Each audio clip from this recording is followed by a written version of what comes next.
आज या ठिकाणी मराठवाडा शिक्षक संघाचे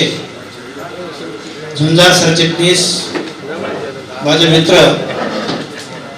आदरणीय राजकुमार कदम सरांच्या सेवापूर्ती समारंभासाठी उपस्थित असलेल्या कार्यक्रमाचे अध्यक्ष, आमच्या सर्वांचे मार्गदर्शक आदरणीय घाडगे सर, आजचे प्रमुख भाष्यकार प्राध्यापक उत्तम कांबळे सर आणि आदरणीय व्यासपीठ आणि आजचे सत्कार मूर्ती निरूप मूर्ती आदरणीय कदम सर आणि कदम बहिणी आणि उपस्थित पूर्ण मराठवाड्यातून आलेले सर्व मराठवाडा शिक्षक संघाचे पदाधिकारी आणि या जिल्ह्यातून आलेले सर्व शिक्षक बंधू भगिनी मित्र,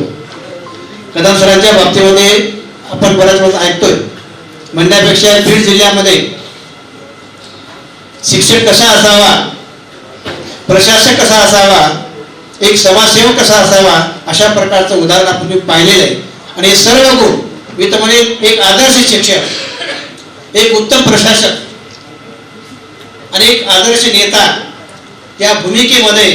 तंतोतंत उतरणारे माझे मित्र आदरणीय कदम सर. आणि कदम सरांनी मागच्या 30-35 वर्षामध्ये शिक्षकांच्या प्रश्नासाठी खूप मोठं काम केलं.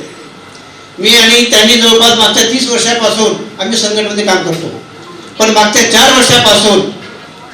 मराठवाडा शिक्षक संघाचा अध्यक्ष म्हणून मी आणि सरांनी सरचिटणीस म्हणून काम केलं. या दोघांमध्ये म्हणजे आमच्या काळामध्ये आम्ही एका मतानं एका विचारानं जे अंडाईवर शिक्षक आहेत ते शिक्षकच नाही, पण शेतकरी असतील, कष्टकरी असतील, कामगार असतील, विद्यार्थी असतील, या सर्वांवर शासनाचे जे हल्ले आहेत त्या हल्ल्याला विरोध करण्यासाठी त्यांनी लेखणीमधून, त्यांच्या वाचनामधून असेल, लिखाणामधून असेल, त्यांच्या पुस्तकामधून असेल, त्यांनी ते काम केलेलं आहे आणि अखंडपणे ते काम पुढे करणार आहे. त्या तिथं न बोलता